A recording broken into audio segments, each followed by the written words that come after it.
Okay. Okay. Hi, everyone. I'm Joy Rosa with Earthworks Acupuncture, and we're here with special guest Sita Symonette of Blackpearl Acupuncture. Sita's been practicing acupuncture and is a small business owner of Blackpearl Acupuncture since January of 2010.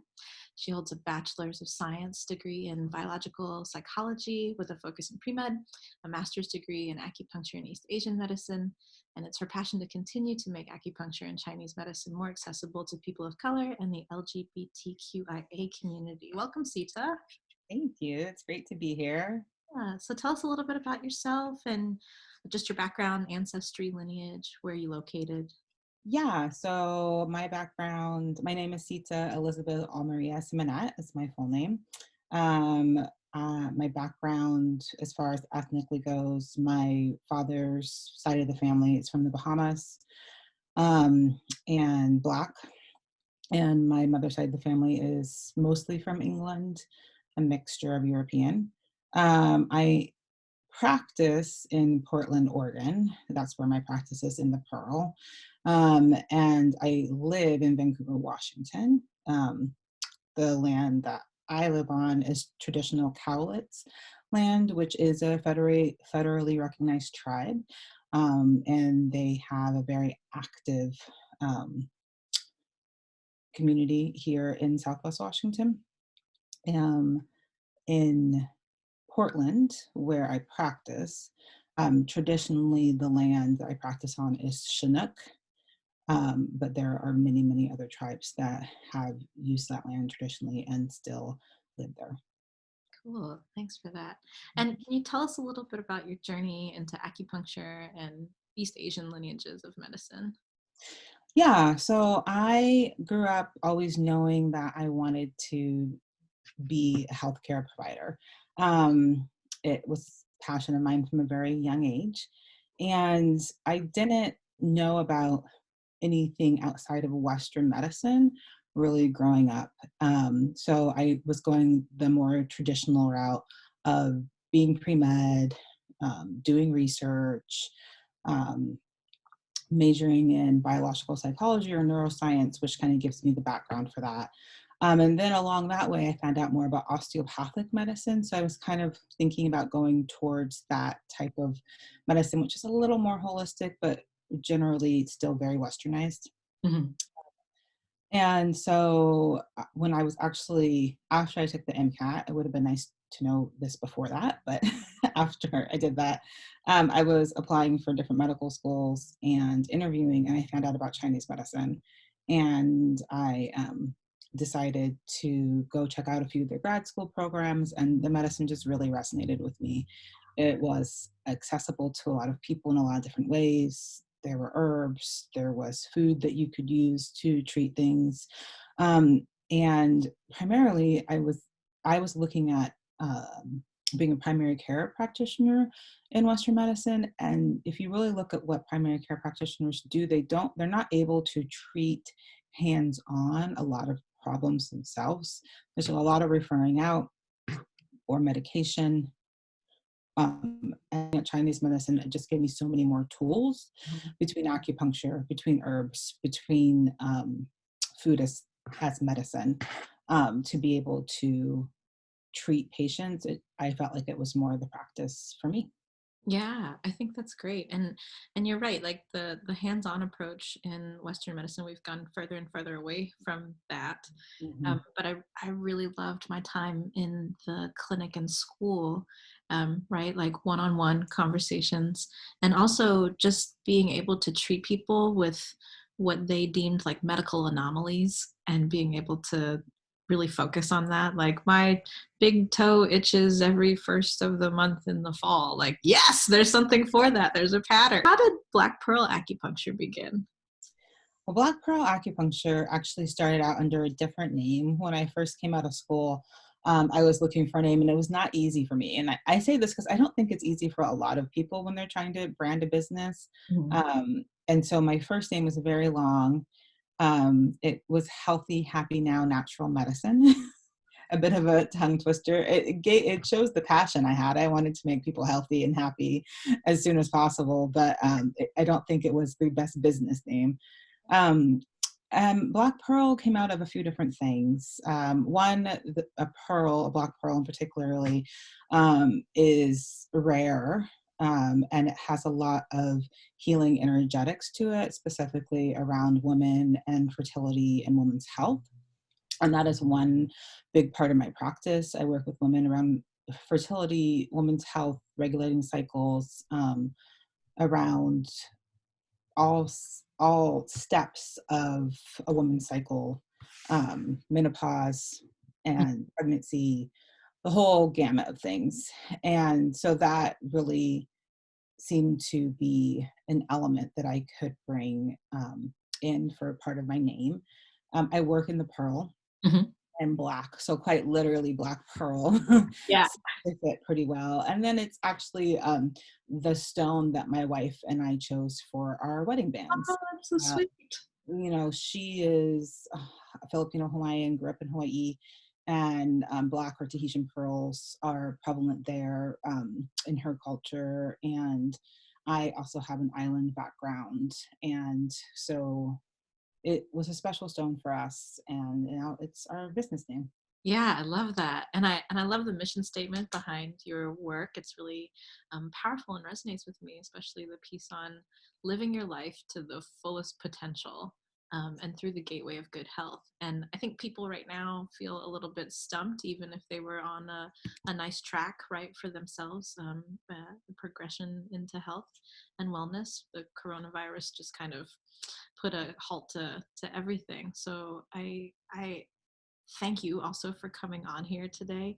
Thank Just you for having me. These are great. thank you. Just to keep promoting that, living your life to the fullest potential doesn't stop when you enter a clinic, right? Like as acupuncturists, as clinicians, I think part of our meaningful work is to instill hope and passion and drive to continue that work outside of the clinic.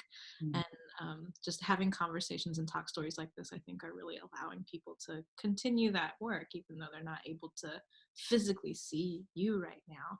mm, But can you tell us a little bit more about your practice of self care for yourself and mhm. how that's influenced and sustained you as an organizer, as a healer? Yeah, it's interesting. I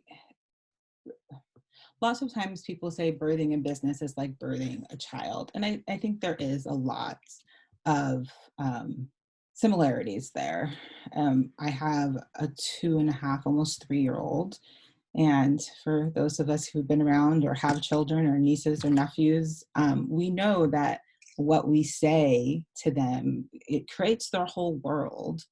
And we hear it back because we teach them our language Yeah. what to say, and we learn from that. The energy that we put out there comes back to us through our children, and hopefully we're always learning and trying to grow so that we are being the best we can for them. And it's very similar, I think, in business. From I'm in my going in my 11th year business now, and my energetics around my business have so directly affected my my business growth, Yeah. um, and my confidence in how well I'm able to treat my patients. And there is such a direct correlation between keeping myself healthy and continuing healing my own healing journey and being able to see that reflected in my business and in my patients. Mhm. There's definitely a direct correlation. So I have had the fortunate ability to be able to do quite a bit of self-healing work, whether it be through acupuncture and herbs and keeping that as a regular regimen, through my own spiritual practice and keeping that as a regular regimen, um, or through talk therapy, which is my mental health that I keep as a regular regimen. And as I have done that throughout my practice, I've seen my practice grow in the ways I want it to. And when, I get busy and I forget to be in that same mindful way or to take care of myself, it's reflected back to me pretty regularly that through my business. Mhm. Um, and it's a great reminder that for me to be able to be a good healer and give my patients what I need, I have to make sure I'm taking care of myself and healing myself. Yes, I think that is so important, and providing care for yourself. You know, I've talked to quite a few practitioners, and um, most of us have really come to understand that concept, that you're investing in yourself, and that's an investment in every other avenue of your life, Mhm. your social connections, your business ventures, and how that technically isn't so different from how you are providing care for your patients, or how Mm. you are suggesting that they provide care for themselves, because we are all a mirror reflection of each other. So I think that's a really wonderful point that you touched upon. So I wanted to ask you, how has COVID-19, the pandemic, impacted your business? You are on and I really love this account, actually, Nap Time Ministry, where, right, like, productivity does not equate our self-worth or value. But Mhm. this is very real for people, especially like you just said, this was more than half of your livelihood. So how are you taking care of yourself in terms of, like, do you feel like you need to rest more, or do you feel like there should be some sort of productivity behind it? Yeah, I'm trying to take a blended view. Like I mentioned, we do have a daughter, so I am 100% of the time on mom duty, Mhm. which is different than having your child in preschool for, a chunk of the day so that you can do things like run a business, or do self-care things that you normally would. But at the same time, it's also a gift. I mean, we don't get it's a gift. I should say it's a gift for me because I'm in a very fortunate position where my family is healthy. Yeah. We are in a stable home. We are not having to worry about food. So I'm able to try to spend this time as a family and taking care of each other, and self-care that for me looks like spending time with my daughter, being very present, um, maybe taking some naps when she takes naps, you know, catching up and answering emails and answering questions people might have for me. Um, but that definitely is on the smaller side of things compared to spending quality time with my family. And I will say that's not always easy. I think everybody has a level of stress and anxiety right now. We are not used to not being able to go out to our larger communities. I don't think we're built to not be in larger community. And so although there is for me, I feel like a blessing in being able to spend this time, it also isn't always easy. And I think it's good to recognize both and Mhm. all of the different ways that this is affecting us. Um, it's multi-layered, it's not linear.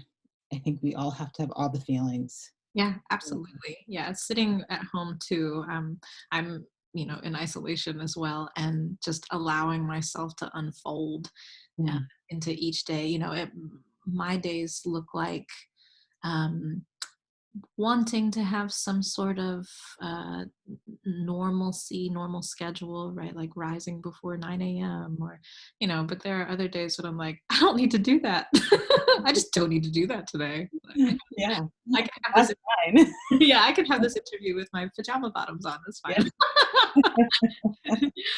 So, in response to the pandemic, of the coronavirus, as acupuncturists, right, we're trained in food energetics and lots of nutritional therapy through a Chinese medical perspective. So, can you go into a little bit about what that means for folks at home, or what that means for you, or how you incorporate that in your Black Pearl Acupuncture business? Yeah.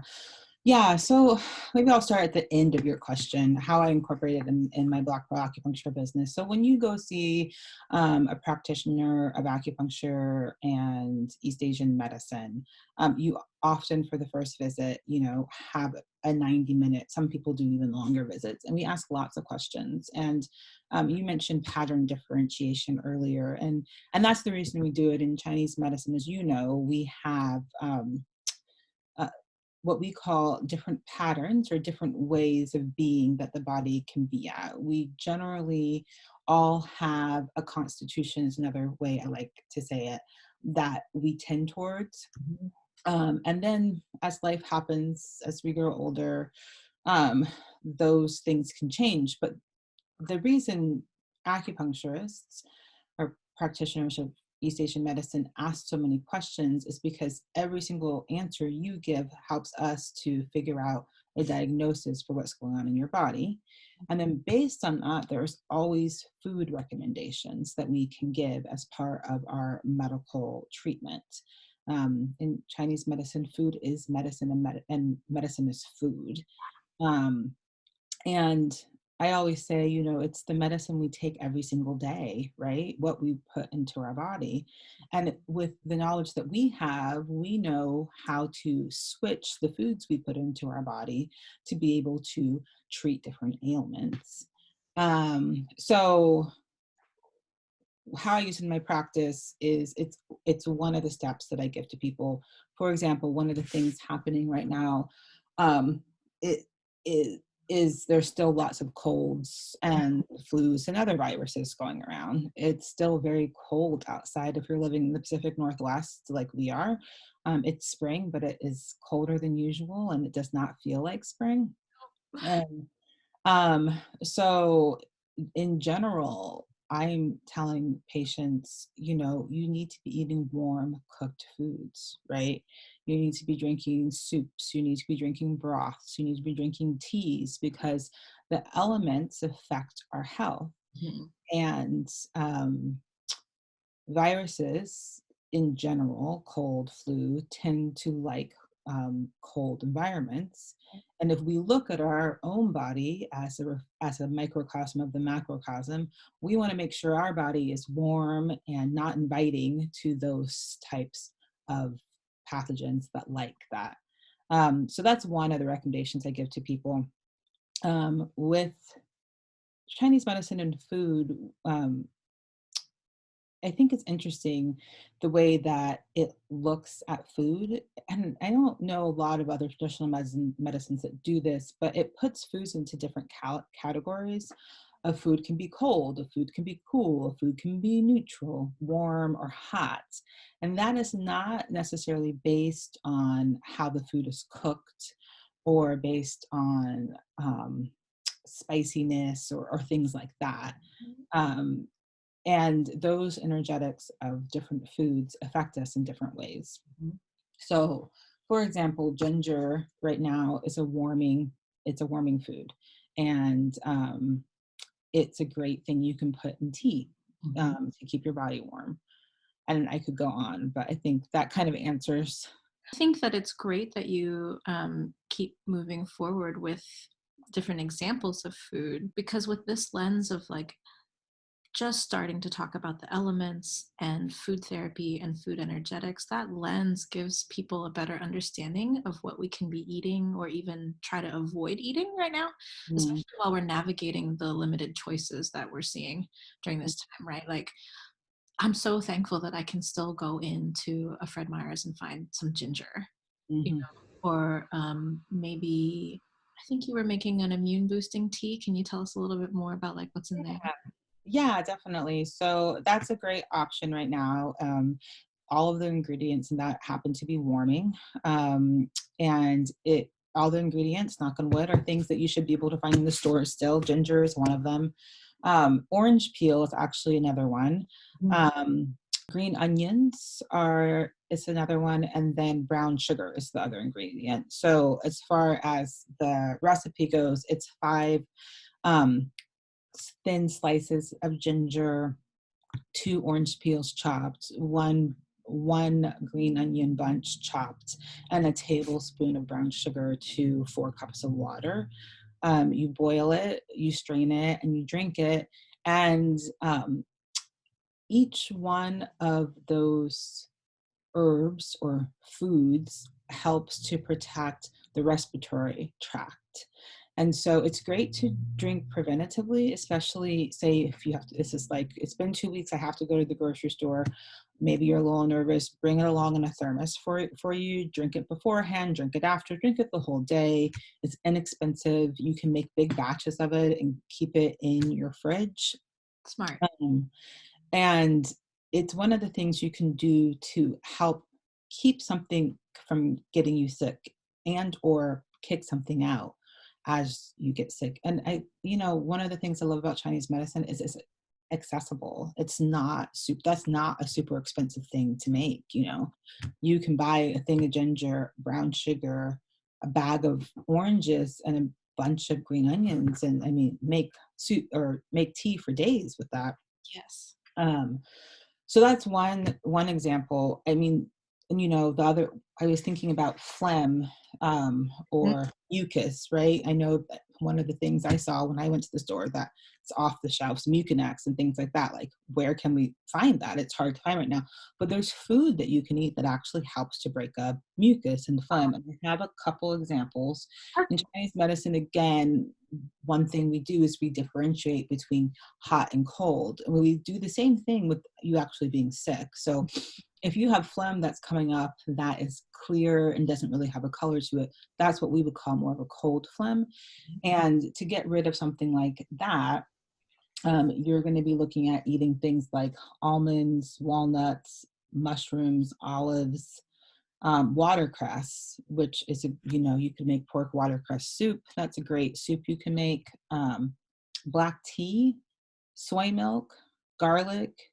Again, a lot of these things are not hard to find and not super expensive. Thyme is another one. You can make a thyme tea, or if you love essential oils, if you have the essential oils you can drink internally, you could put a little bit of thyme in a warm cup of water. So those are all things that help with phlegm in general. Is good. Again, that's that warming effect. And then green onions. So basically you could kind of make the tea that I was telling about, and that could also help with phlegm. Now, if you have phlegm heat, that's different. That means that you're coughing up phlegm that has a yellow and or greenish tinge to it. And to help with that, there is seaweed, radish again, apple peel, grapefruit, lemon peel. You could make a tea with lemon peel, tangerine peel. So we kind of had that going both ways with the tea I was telling you about. Grapefruit juice, peppermint tea, and then pear juice is also a good one.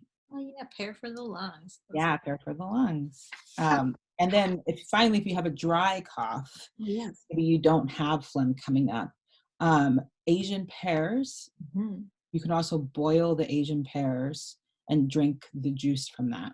Nice.